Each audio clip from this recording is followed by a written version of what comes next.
लवगफोर नोंथांमोननि गेजेराव आं आरो मोनसे गोदान भिडिअ लानानै फैबावबाय। नोंथांमोनाथ' जानो हागौ थाम्बनेल आरो टाइटेलखौ नायनानै हमदां मोनखाबाय आं मानि सायाव भिडिअ लाबोदों। बे भिडिअआनो जाहैदों लोगोफोर फुजि बसुमतारी आब'निफ्राय आरोना। लोगोफोर जों बर'नि फावखुंगुर बिथांमोननि फाव खालामनायजों लोगोसे बिथांमोननि लाइफस्टाइल आरो लोगोसेनो बिथांमोननि बैसोखौबो मोनथिनो लुबैयो आरोना।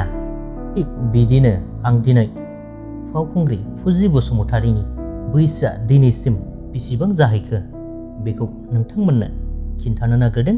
लोगोफोर भिडिअखौ नोंथांमोना जुदि मोजां मोनोब्ला नायलांबानो जाबाय। लोगोफोर दिनै 30 जुलाइ। बे 30 जुलाइआव फुजि बसुमतारी आब'नि जोनोम सान आरोना। बिथांनि हाजबेन्ड वेंकेल ब्रह्म बिथाङा फुजि बसुमतारी आब'खौ ओरैबायदि अनो जे वेंकेल ब्रह्म बिथाङा गासै जिरादफोरखौ साजायजोबनानै दिनै थांनाय मोनानि 12 रिंगायावनो फुजि बसुमतारी आब'खौ उन्दुलांनाय समनिफ्राय फोजानानै सारप्राइज खालामो। मेनि मेनि हेपि रिटार्न्स अफ द डे फुजि आब', हेपि फेमिलि, लं लिभ। लोगोफोर फुजि बसुमतारी आब'नि बैसोआ दिनैसिम 29 इयार्स ओल्ड जाहैबाय, माने 29 बोसोर बैसोनि जाबाय। मेनि मेनि कंग्रेचुलेसन।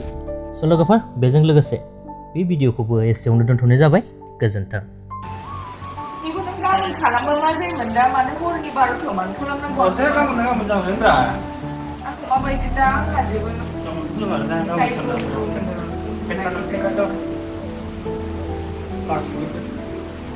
उल्थासो जाहैबाय ना।